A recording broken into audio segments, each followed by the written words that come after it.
We're crossing Lake Vambanada on the regular ferry boat, and we're very close to the southern tip of India.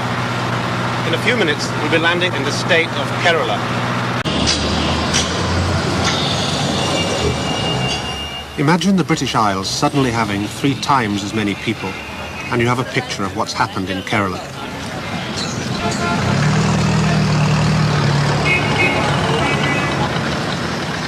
But in the last 10 years, there's been an equally dramatic slowdown in population growth.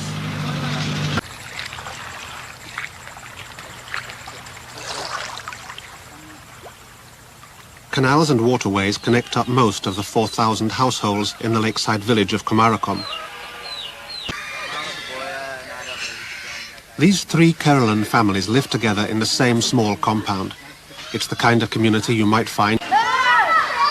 Kerala doesn't spend any more money on health than the rest of India, but it spends what money it has on putting thousands of small health centres within walking distance of almost every family.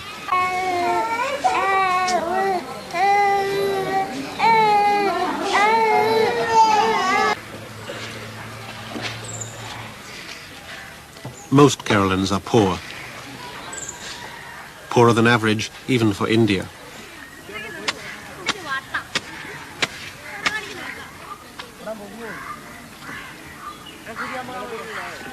But since land reform, almost everyone owns their own home, and there's a minimum wage law for agricultural day labourers.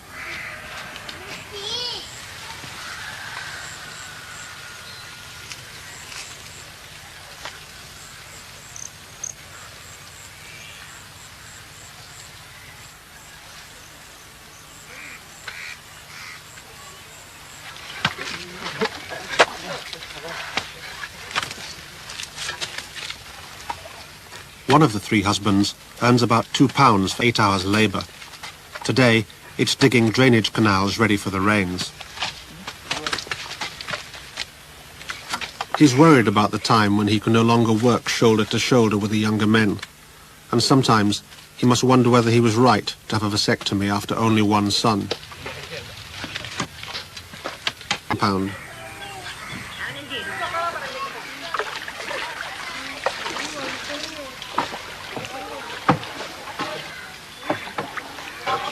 But to earn £2 or £3, he goes out at 5 in the evening and stays out on the lake until dawn.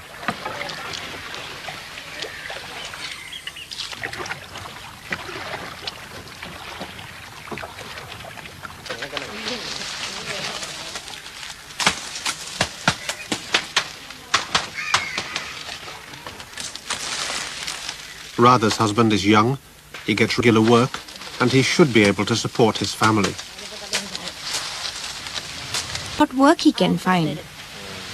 Well, what does he do with the other half? He likes to play cards and lay bets, which doesn't leave much. He smokes cigarettes and he likes to go to the cinema. In a house just opposite the compound lives the 19-year-old daughter of another labourer. Outstanding at her schoolwork, her brothers pay part of their wages for her to continue her education.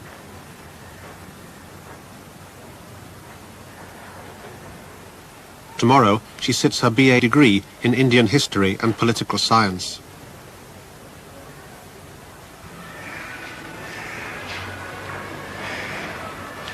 Again, anywhere else in India this would be an unusual story, but not in Kerala. Almost all girls here go on to secondary school, and the literacy rate for women is 3 or 4 times the national average.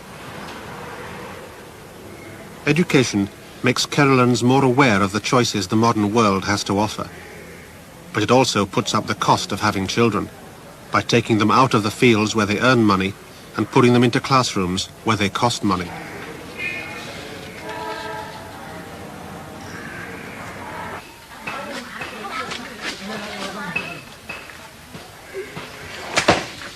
But doing the best you can for your children doesn't always work out the way parents might hope. The older family in the compound saves a regular £30 a year by selling the coconuts from their 3 trees.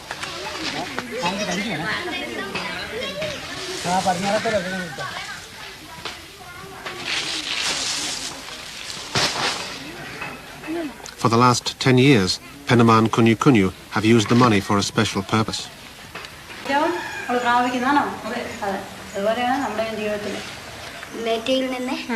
We thought our difficulties would be over when she finished her studies. Kerala is replacing fatalism with the attitude that life can be improved and misfortunes overcome.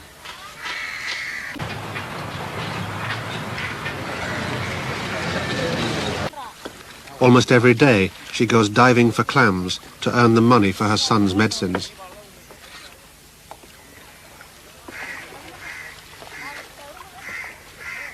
In so many other parts of the world, poverty, illiteracy and ill health have left people with so little power over their own lives that they've little choice but to accept what life deals out to them.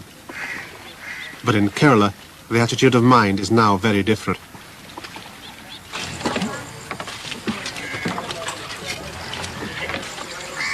Here, people are gaining the confidence to take more control over their own lives.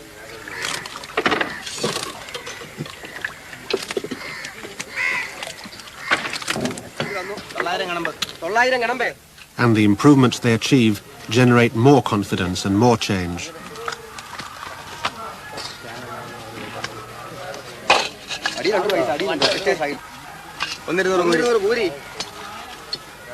For Panamati's husband, Karunagaran, and the other fishermen of Lake Vamanatha, recent improvement has been dramatic.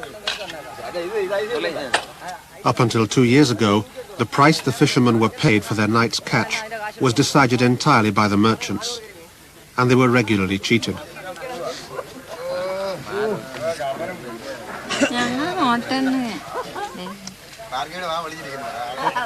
But in Kerala, the state of affairs couldn't continue for long.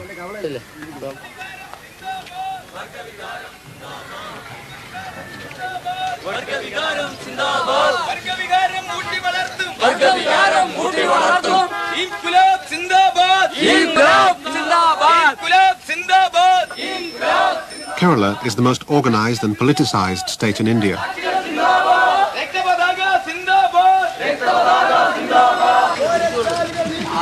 30 years ago, it became the first place anywhere in the world freely to elect a communist government. Since then, it has changed government at almost every election, and today, Kerala is one of the most flourishing democracies in the world.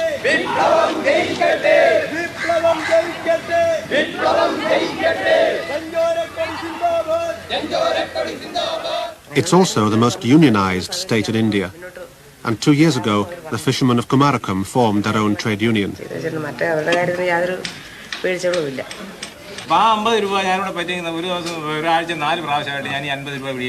Karunagaran is on the committee, and so are 2 of the fisher women.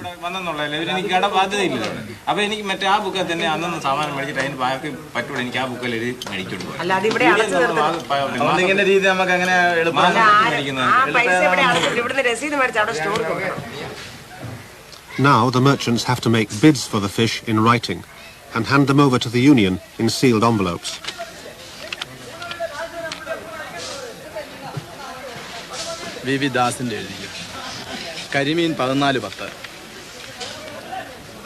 Whichever merchant bids the highest price is awarded a 2-month contract to buy all the fish caught by all the members of the union at the agreed price.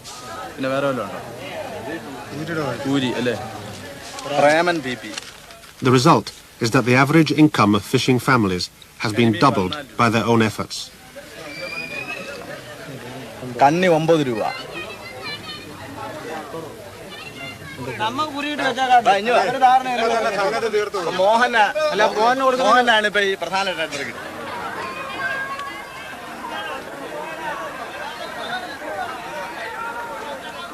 If Kerala were a country, it would be one of the 20 poorest nations in the world.